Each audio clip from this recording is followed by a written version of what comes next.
Hey, I just thought I'd throw this in here at the beginning of this video real quick. Here is my new setup here. So it's got a couple of arms. I've got one that my overhead camera can fit there, my overhead phone. I've got another little arm where my facing can go, and here's all my junk in the corner there. There's a picture of my granddaughter way back in there. And then I've got it up here, and I've got it mounted to the lights here. So then I've got another overhead light here that I'll have to kind of rig up a little bit better. And yeah, this is just my little junk area, so just thought I would throw that right at you right at the beginning. Take care and enjoy the following video. Hey, welcome back, knife nerds and everyday care people. It's your boy, the Big Canucker here, and it's Friday, and I'm just coming at you with just wanted to try out my new mounting system here. On my channel, I used to deal a lot with these kind of flexible things and mount my cameras, and they were never kind of the same. So I ended up getting a couple of this monitor system that it's this kind of long bar, and it's got these two arms that holds monitors for your computers, and they're absolutely perfect for shooting YouTube videos. So I just thought I'd try it out here on a Friday. I got it all set up here this morning, and yeah, so I just thought I would kind of go over that, just see how they work, because I'm like a kid with a new toy. And I want to show you what I ended up finding over when I was up in Calgary on the used market, the pre-owned market. And the reason I kind of saying that is it's kind of expensive kind of keeping this channel going, especially not being at work and being on a fixed income. I've had to kind of maybe hustle and, sharpen some things. And hey, I'm not complaining because I am way more luckier than a lot of people that are out there. But it's just, I've had to, buy a lot of stuff and things that were pre-owned. And I don't think there's anything wrong with that whatsoever. You just kind of keep your eye to the ground and you just, keep scanning. There's Marketplace on Facebook. There's Kijiji here in Canada. There's eBay, although I'm not a really big eBay guy. Although I will be, I think, getting into it a little bit more. So what I ended up finding here, I have to say thank you to Sandy and her husband, who I didn't catch his name, but he actually carries a really, really nice Benchmade. And he told me the name of it, and I forget it. It's got a lock on the back, and it's an assisted Benchmade, which is really weird because when you've got that access lock, and I like to flick that thing open and close that access lock. And when you've got something that's assisted, the flicking ability of the access lock just goes away. So if you buy a Benchmade to have the fidget factor of the access lock, do not get one that is assisted because it completely takes the fidget factor away. Still a nice knife, it's just not as fidgety as I like it. So anyway, what I ended up finding was another Leatherman Juice CS4, but in quite a way better condition than my old one here.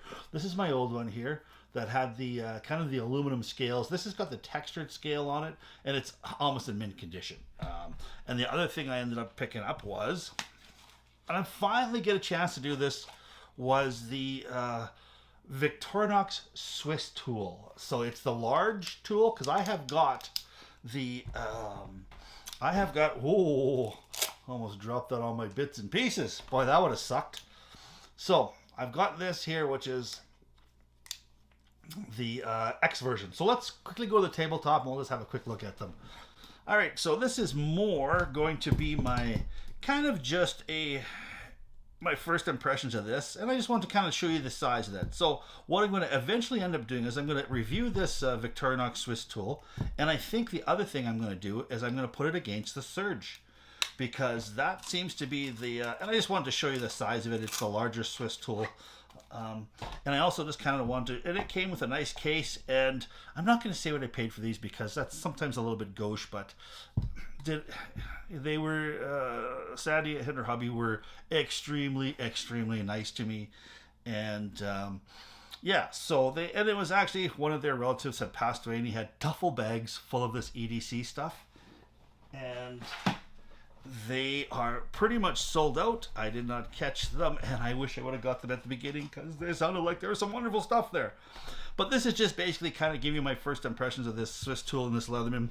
Really, I think this Leatherman here is awesome. I did a review of this one, and I ended up just kind of giving it a little bit of a lube throughout the thing because it is so new that it is still a little bit stiff all the way around. And you can see here that I don't think it's ever been sharpened. just a great little find. So, and I mean, that's another thing about this stuff is if you're in the secondary market looking for some of this stuff, Leathermans especially, and here's just to give you an idea of the size. Here's my Leatherman with the little scissors here too as well. So, but if you're in the market for some of this stuff and you're doing EDC on a budget, don't worry. Don't feel bad about trying to get something that's pre-owned. For sure, you're going to save yourself a ton of money. This stuff here in Canada right now, this tool here, I think is, $150 or $60 easily. And this one here, you can still buy these new and old stock, and I think they're up to $133. And I even seen one on eBay for $243, which I thought was absolutely bananas.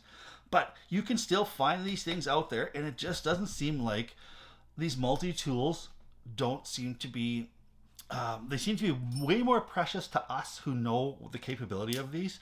Not so much just for the average guy. Like I know there was a fella here who bought, I think he bought 50 Leatherman multi-tools on a sale from an airport that was all the confiscated multi-tools. And he had like literally 2 boxes full of these things.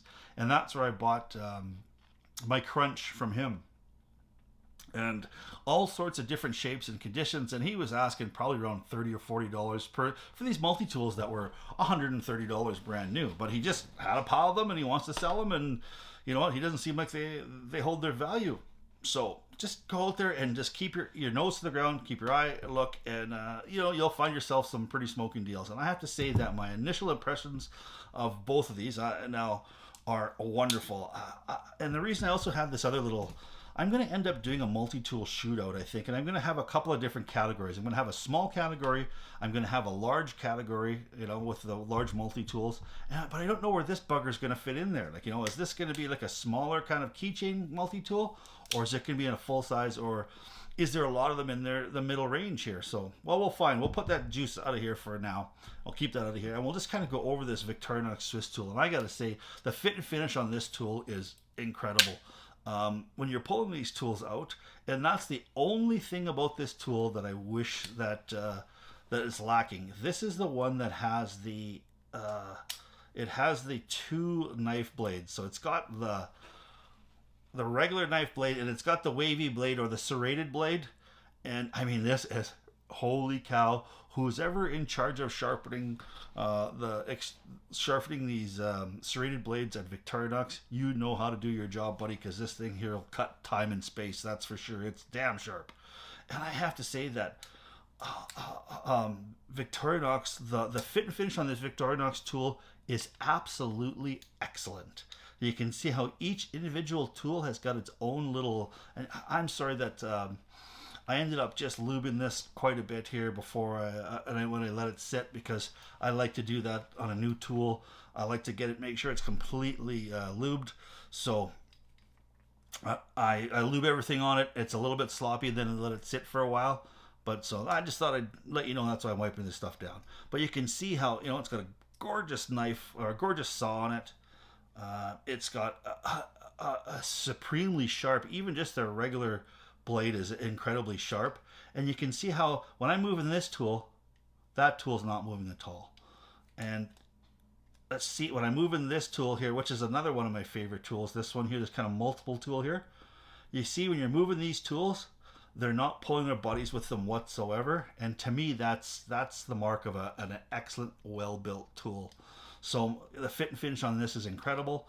I wish this had the scissors, because the scissors are one of the things on a multi-tool that I use the most is scissors for sure. And I know that there is I think it's called the Victorinox Swisstool X, and it's the large size, and it does have the regular non-serrated blade, the plain edge blade, and on the other side it's got a pair of scissors. And I wonder if there may be a way that I can pop this rivet and put a pair of scissors in there instead of this serrated, or who knows, maybe I can make a deal with a trade for somebody who does have that tool with the scissors and maybe wants to do a little bit of a swap out with me. We can maybe look at something like that. I just happen to know that scissors are tools that I use the most on a multi-tool, besides the plier head. The plier head is the other thing that I use quite a bit.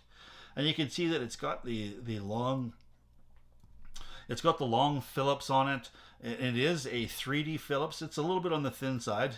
I guess it's kind of like a 3D Phillips on a diet.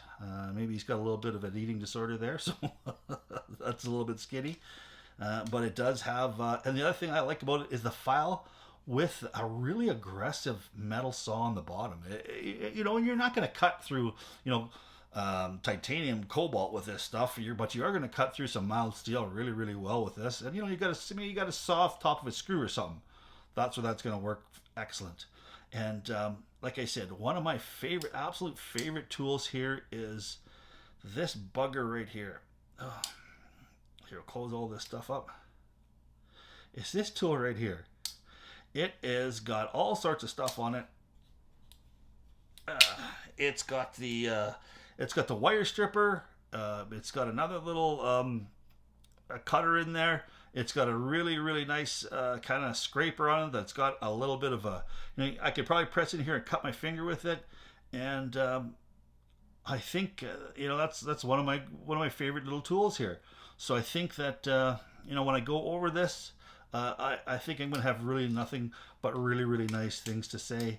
It's got the needle nose kind of pliers, and they are just, they're really, this is a relatively new tool. It's not been really broken in, and it's got tremendous action.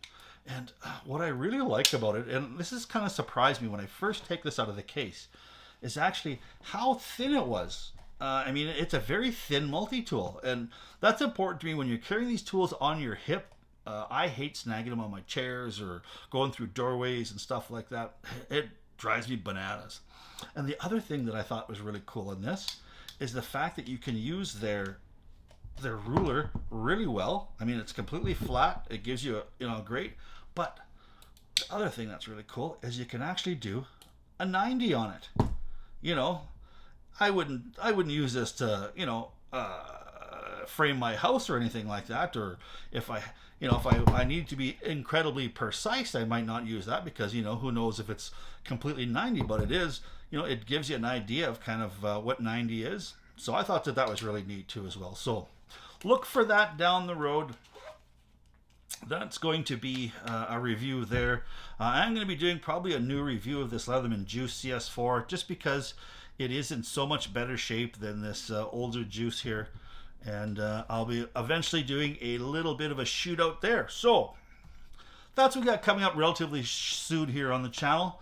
I just want to stop in and really, really kind of say hello, tell you how much I appreciate you guys out there, and show you what we got coming up. So please stay safe out there.